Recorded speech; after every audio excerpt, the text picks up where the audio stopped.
Baik, saya lanjutkan. Kita masuk kepada materi. Kebetulan untuk saat ini yang ingin saya sampaikan kajian tentang menjadikan Al-Quran sebagai cahaya kehidupan atau menjadikan Al-Quran sebagai pedoman hidup. Nah, ya, sebagaimana kita ketahui bahwa di bulan Ramadan itu adalah bulan diturunkannya Al-Quran, ya. Makanya setiap malam 17 ya atau 17 Ramadan itu diperingati sebagai Nuzulul Quran. Nuzul itu artinya diturunkan gitu ya. Bulan Al-Quran ya, Syahrul Syam ya, Syahrul Quran ya, bulannya Syam atau puasa, dan juga Syahrul Quran, bulannya Al-Quran. Ya, dan itu senantiasa diperingati ya oleh masyarakat kita, wabil khusus di Indonesia gitu ya. Begitu pula dengan tahun ini ya, walaupun di tengah pandemi gitu ya, kita masih melihat ada sebagian dari masyarakat yang mereka itu nggak ngaruh dengan adanya pandemi, termasuk di daerah saya ini ya, seperti biasa aja. Jadi namanya orang tadarus, namanya orang tarawih, orang sholat jamaah itu di masjid-masjid sekitar sini, di tempat saya ini masih seperti tahun-tahun sebelumnya gitu. Dan ramai sekali ya, ramai gitu ya, di masjid-masjid itu ramai. Nah, kemudian kalau misalnya kita melihat ya, kita secara umum ya, peringatan Nuzulul Quran itu biasanya diperingati dengan semarak, diapresiasi gitu ya.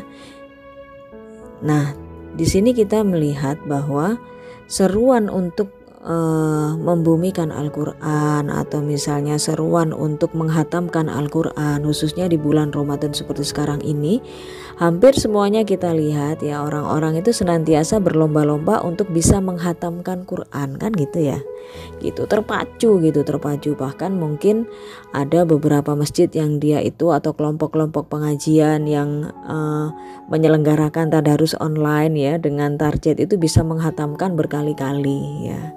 Ya banyaklah cara-cara yang dilakukan gitu ya. Tujuannya apa? Bisa semakin semangat menghatamkan Quran.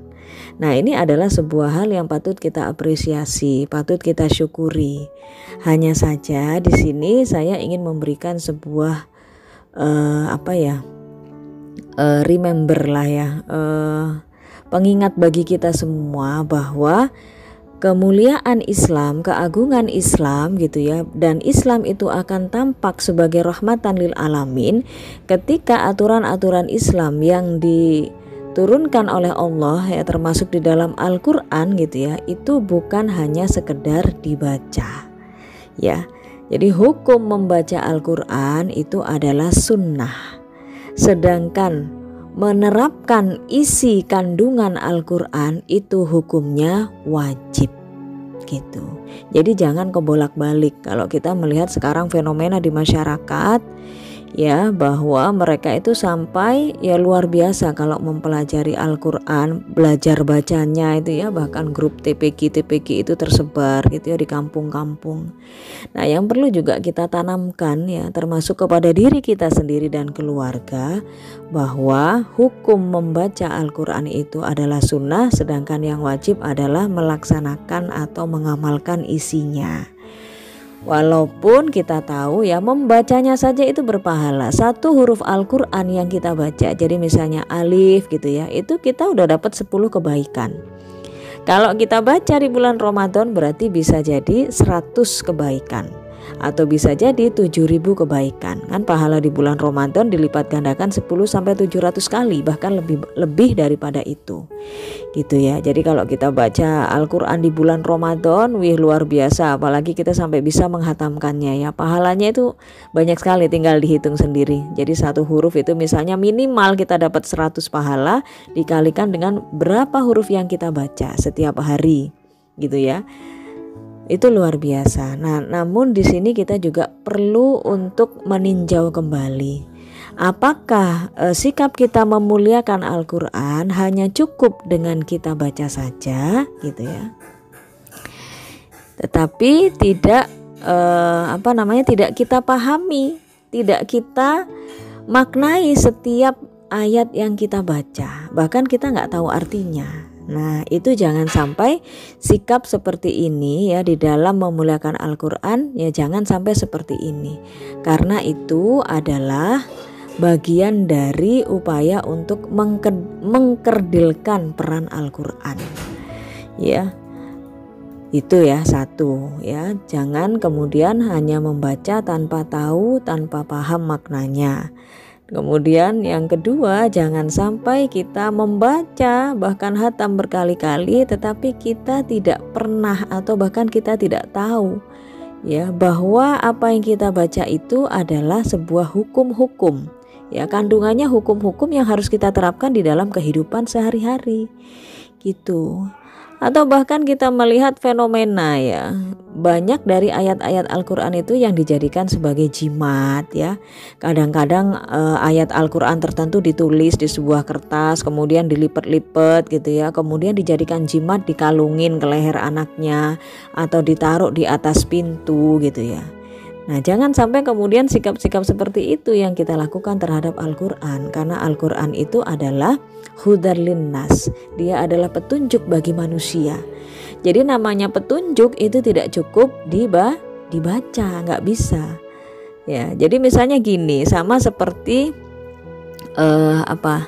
kita misalnya baca resep kue gitu ya. Kita mau bikin kue lebaran nih. Setiap hari kerjaan kita cuman baca resep. Ya, dibaca aja sampai hafal. Misalnya tepungnya 300 gram, menteganya 200 gram, gulanya 150 gram misalnya ya. Kemudian telurnya 2 butir, kuningnya aja. Dibaca setiap hari, hafal di luar kepala. Tapi kita tidak kunjung mempraktekkan resep itu. Kira-kira kue yang kita bayangkan bisa jadi kue yang kita bayangkan itu bisa ada nggak, bisa jadi nggak kalau kita nggak buat, kan gitu. Ya, itu analoginya seperti itu ya. Dibaca setiap hari hafal gitu, bahkan dilantunkan dengan nada-nada yang indah, dilombakan di MTQ, Musabakoh Tilawatil Quran gitu ya. Berlomba-lomba untuk menghafalkannya tetapi tidak diamalkan. Nah, itu Allah sangat membenci begitu ya. Karena itu bagian dari sikap-sikap yang telah dilakukan oleh Bani Israel dulu. Bani Israel ya, orang-orang Yahudi. Ya, orang-orang Yahudi itu begitu ya. Di sini kemudian Rasulullah ya juga menyampaikan ya. Bahkan sebelum itu ya, di dalam Al-Qur'an surat Al-Jumu'ah ayat 5 ya, Allah berfirman mensifati kaum Yahudi di dalam firman-Nya. Di sini artinya perumpamaan orang-orang yang dipikulkan kepadanya Taurat kemudian mereka tiada memikulnya atau tidak mengamalkannya adalah seperti keledai yang membawa kitab-kitab tebal. Amatlah buruk perumpamaan kaum yang mendustakan ayat-ayat Allah itu. Ya, cuman dibaca gitu ya, diumpamakan sama Allah itu ya. Ketika orang Yahudi dulu diberikan Taurat ya, itu cuman dibaca sama mereka, tapi tidak diamalkan.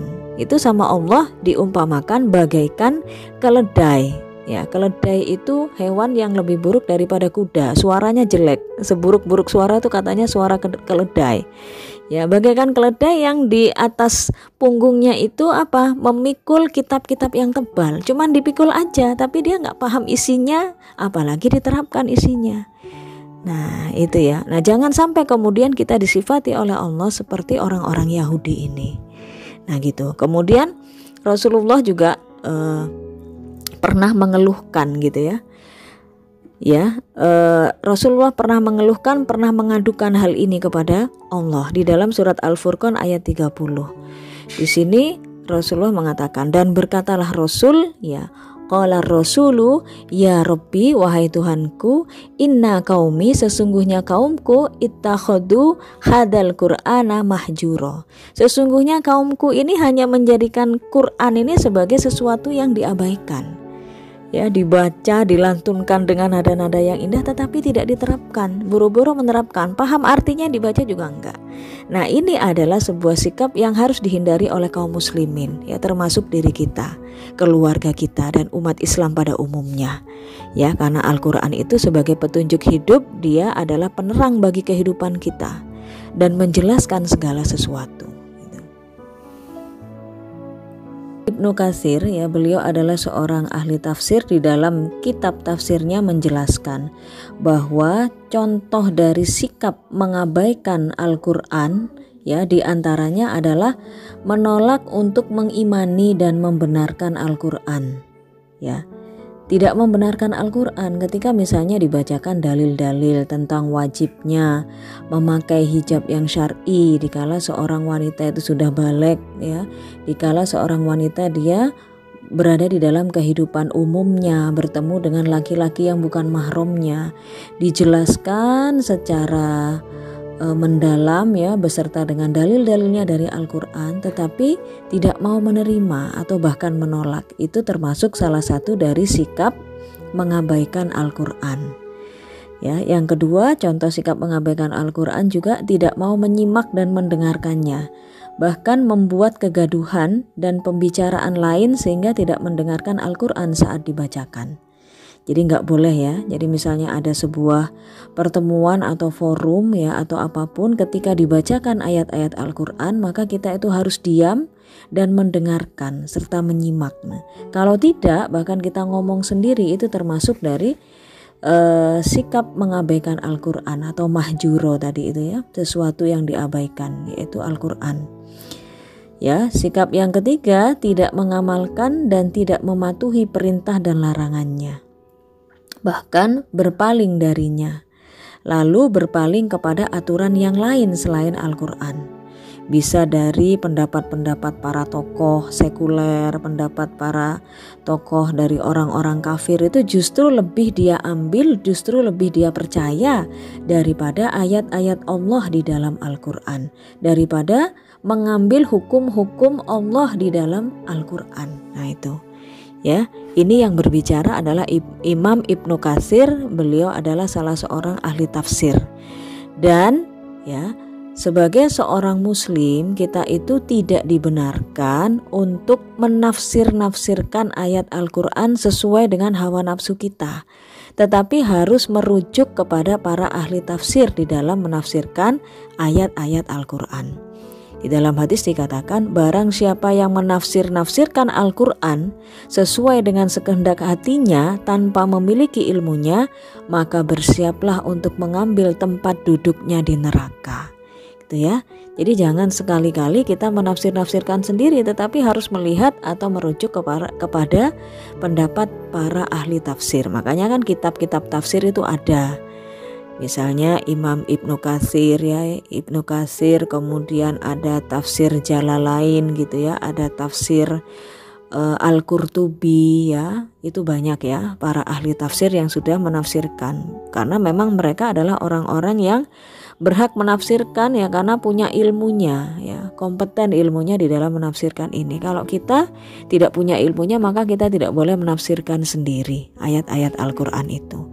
Dan banyak lagi ya contoh-contoh dari sikap kita itu mengabaikan Al-Qur'an. Misalnya mengambil sebagian kemudian mencampakkan sebagian.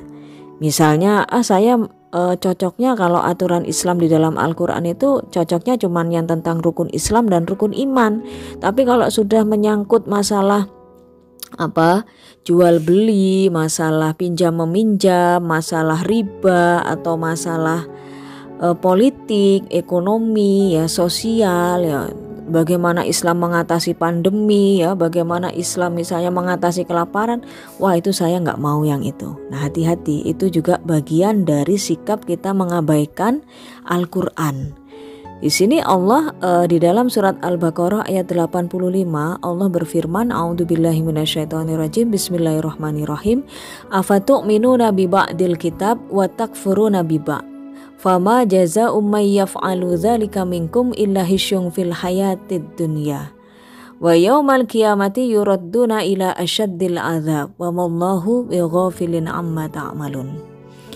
Apakah kalian beriman terhadap sebagian dari isi Al-Qur'an ya, Alkitab, kemudian wa takfuruna bi ba'd, kemudian kalian ingkar terhadap sebagian isi yang lain? Maka tiadalah balasan bagi orang-orang yang melakukan hal itu, iman terhadap sebagian, ingkar terhadap sebagian yang lain ya, kecuali Allah itu akan menurunkan hisyung fil hayatid dunya, kenistaan hidup di dunia. Ya, wa yaumal qiyamati yuradduna ila asyaddil azab. Dan kemudian di hari akhirat nanti, ya, di yaumil qiyamah nanti, kita akan dikembalikan kepada siksa yang pedih. Ya. Jadi jangan macam-macam sama siksaan Allah gitu ya, dengan kita mengabaikan Al-Quran, mengimani sebagian isinya tapi nggak mau ngambil sebagian isinya yang lain karena tidak sesuai dengan hawa nafsunya gitu ya. Jadi Allah menurunkan Al-Quran itu sesuai di dalam Al-Quran surat An-Nahl ayat 89. Di situ Allah berfirman, A'udzubillahi minasyaitonirrajim, Bismillahirrahmanirrahim. Wa nazzalna 'alaikal kitaba tibyana likulli syai'in wa huda wa rahmah wa busra lil muslimin. Dan telah kami turunkan Al-Quran itu, ya, wa nazzalna 'alaikal kitab tibyana, untuk menjadi penjelas, tibyan, ya, bayan, menjadi penjelas likulli syai'in, atas segala sesuatu. Wa huda wa rahmah, dia juga huda, petunjuk, wa rahmah, ya, lil muslimin, bagi orang-orang yang berserah diri. Gitu ya. Jadi hati-hati sikap kita merasa mungkin menjadi orang Islam yang sudah all out gitu ya. Kita merasa sudah dekat dengan agama, tetapi tanpa kita sadari sikap kita terhadap Al-Quran itu termasuk sikap-sikap yang mahjuro, mengabaikan gitu ya. Jangan sampai, naudzubillahi min zalik ya.